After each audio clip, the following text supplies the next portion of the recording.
Hi, it's Mark from Top Local. We're here with Bernie Pawlik, Pawlik Automotive in Vancouver, Vancouver's best auto service experience. 17-time winners of Best Auto Repair in Vancouver, as voted by their customers. How you doing, Bernie?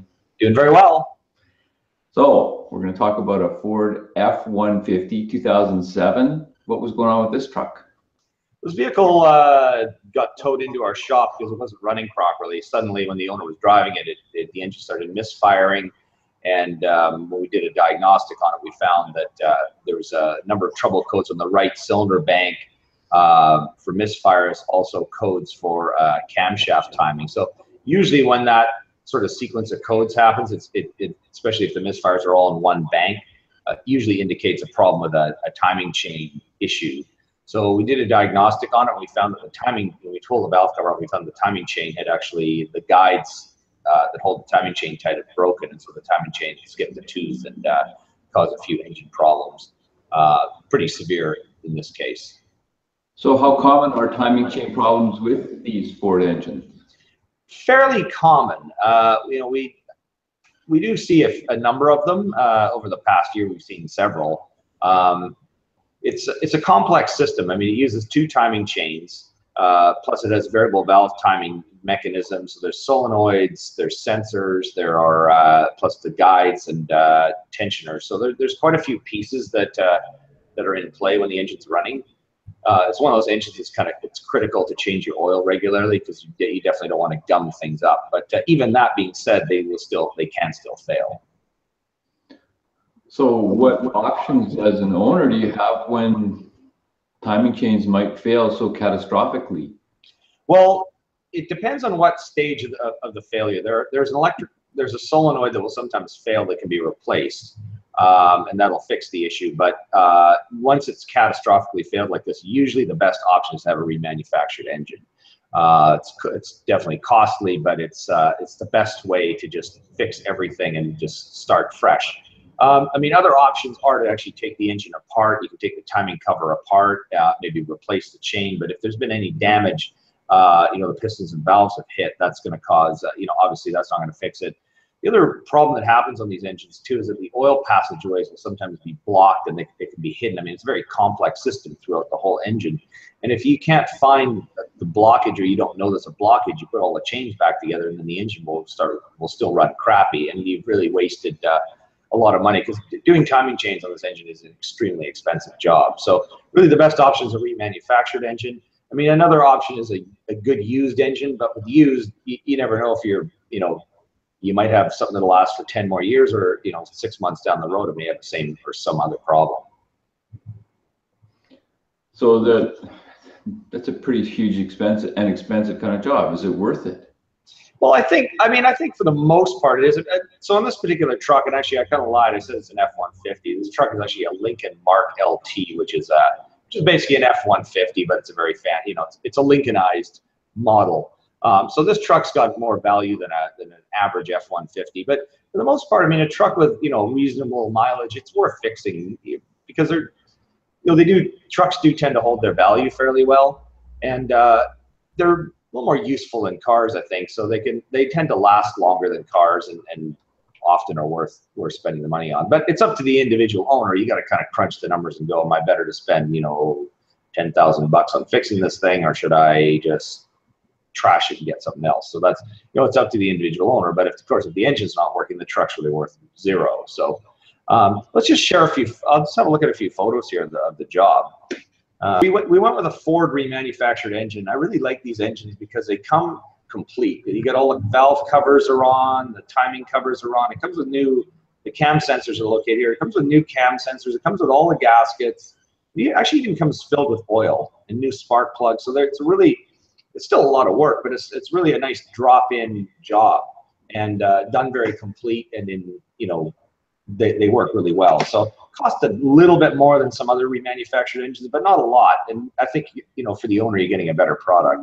There's a sort of side-by-side view. Here's the new engine ready to install. There's the old engine with the valve cover off. There you can see where my mouse pointer is. There's that's the timing chain there, and the guide that failed is located down in this area here. There's the camshaft, the cam lobes. Yeah, so that's the old engine. There's the new engine, and then what do we got here? Here's the engine bay with the engine removed. So a couple interesting things to look at here. This is the transmission bell housing where the transmission bolts to the engine, and this is the torque converter. That's basically like a fluid clutch, which is used in all automatic transmissions. So this is what the engine couples to the torque converter that drives the transmission. And just here, the exhaust pipes, where the exhaust pipes hook up. You get your steering column over here. And all these wires are basically engine wires that are just sort of hanging loose for the time being, but they'll all be, they'll all get connected up as we put the vehicle together. The air conditioning compressor sort of sits in place. That's basically a view of the engine compartment without the engine in, and then when we have the engine back in, that's kind of the view, which still looks kind of cluttery because this thing's not by any means ready to run or go yet, but you can see that the alternator is installed and all that wiring that was hanging down below, most of it's been reinstalled in its various spots. Still have the radiator, etc., and basically the serpentine belt, etc., to put in. Yeah, that all needs to be put in. The belt and the radiator, fan, for more wiring, the engine computer, and then it'll be ready to run. So it's a tough call on even with oil changes regularly, you still might run into this problem with these motors? Yeah, they still do. I mean, the owner of this vehicle has been he's taken pretty good care of it and changed oil. So it's, it does happen from time to time. I mean, your best defense is absolutely, change your oil regularly every 6,000 kilometers is a good safe interval without changing it too often. Just do that regularly and the engine will last as long as you can get out of it. And how do you find these Ford trucks overall for reliability?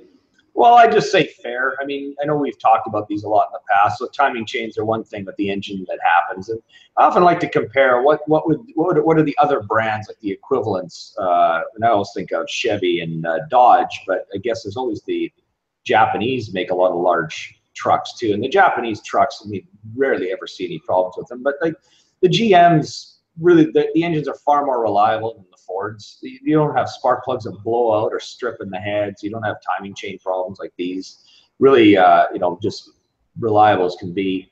And the Dodge is same. They're pretty reliable as well. So I think Fords are definitely lowest on the totem pole of reliability. But for some reason, they keep selling, more and more. I mean, when they run, and usually they run really well. So it's a nice truck. It's just stuff goes wrong.